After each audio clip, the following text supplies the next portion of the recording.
Hai Pal, it's Val. Apa kabar semuanya? Selalu lama nggak bikin video, here I am, back in Jakarta. Kabarku baik, kabar kamu gimana? Hari ini aku mau ngobrol soal hobi.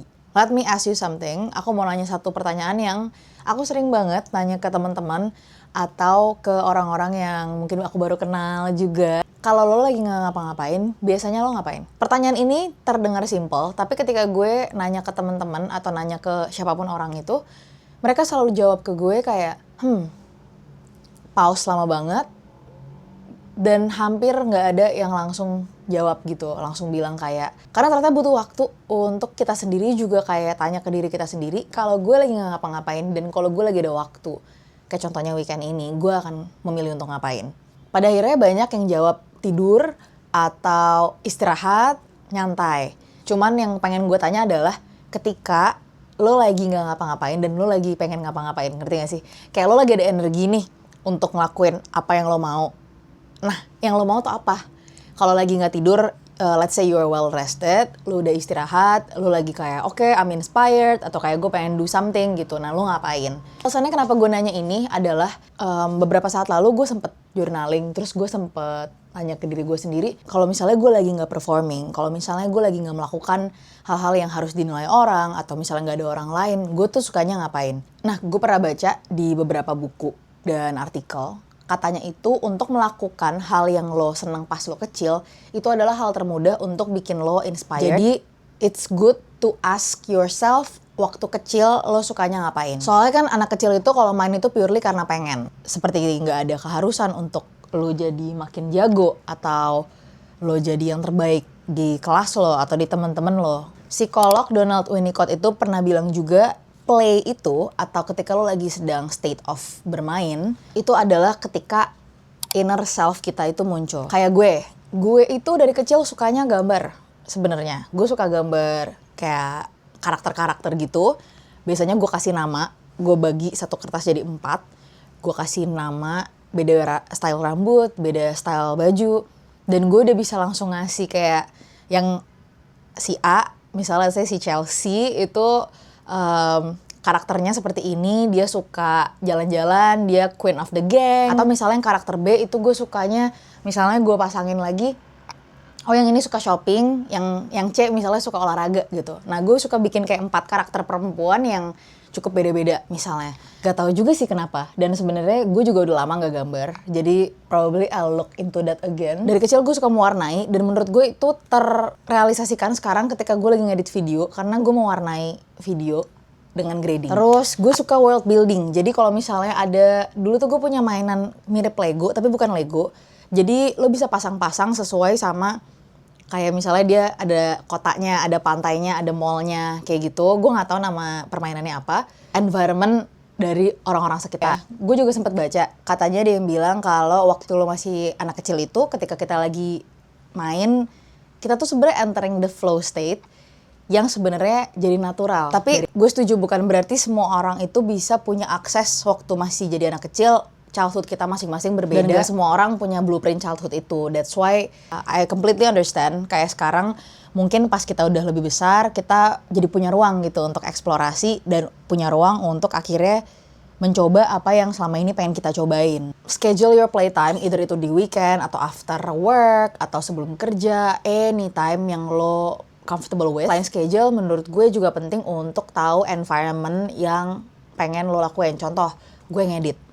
Dari ngedit ini, gue ada setup sekarang di ruangan ini. Gue ada laptop, notebook gue, buat storyboard juga, alat-alat mikrofon, kamera, semua di sini. Meja dan kursi, semuanya tuh akan membantu kita untuk ngelakuin hobi kita yang lebih baik. Cuman bukan berarti kita harus lengkap semuanya. Kenapa environment atau kayak objek di sekitar kita itu jadi penting? Soalnya, kayak contoh, pinggang gue tuh sakit parah, kepentok halilintar gitu. Kayak waktu gue SD, beberapa kali karena terlalu sering mainnya.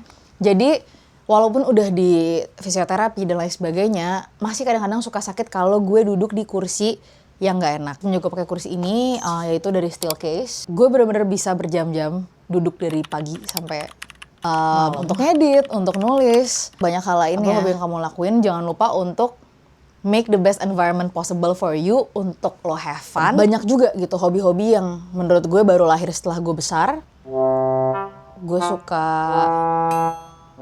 suka apa ya? Ya gue suka bikin video kayak gini, which nggak harus ya, tapi kayak gue ngerasa gue suka aja gitu, misalnya untuk sharing atau untuk ada komunikasi yang lebih lebar dari gue dan teman-teman gue yang gue kenal, tapi gue pengen kayak punya more friends in a way, kayak gue pengen denger lebih banyak lagi tentang orang-orang lain, dan menurut gue bisa melakukan itu lewat video gue.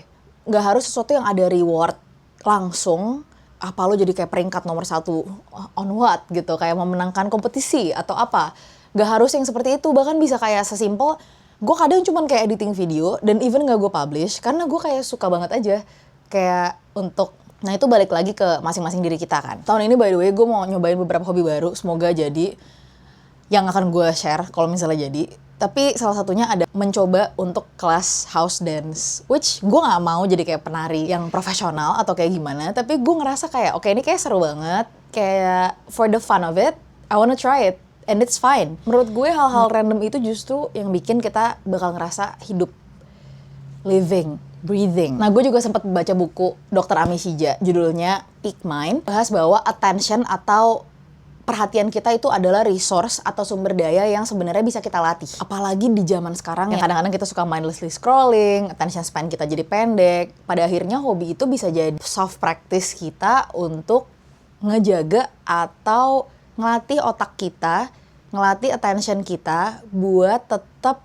ke satu hal, bisa dilatih otot-otak kita untuk menjadi lebih baik. Dan di buku itu dibilang juga, ternyata mind wandering itu penting, karena dari situ ide-ide kreatif itu justru muncul ketika kita ngelakuin hal yang nggak penting. Jadi nggak semuanya harus karena gue mau mencapai A misalnya.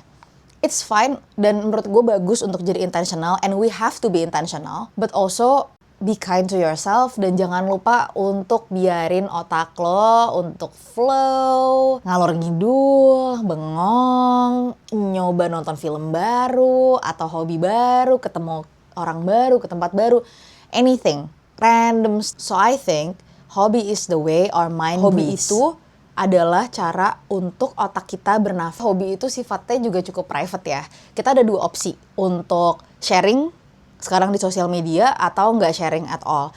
And it's completely fine, nggak semua hal juga harus di-sharing di sosial media. You can still have your private life, don't forget. Dan lo kayak bisa pick and choose on which you wanna share to the world atau enggak.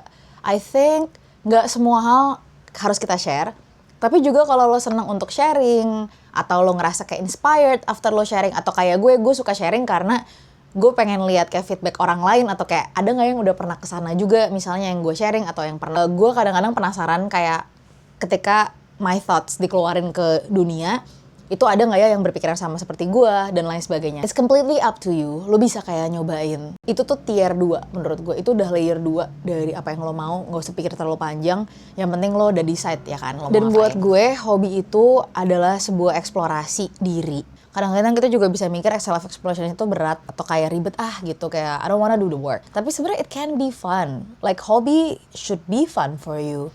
Dan lewat hobi ini, kita juga bisa menemukan diri kita. The possibility is endless. Oke, jadi pertanyaannya, apa yang lo suka lakuin ketika lo lagi ngalamin? Dan kalau belum ada, and this year, mumpung lagi di awal tahun, you want to try to explore more things, more hobby, more direction, why not? This is your sign to do it. I think life is not 100% about work. Life is not 100% about thinking formally. It's also about you and me, and how we live the best version of our lives as possible. Thank you.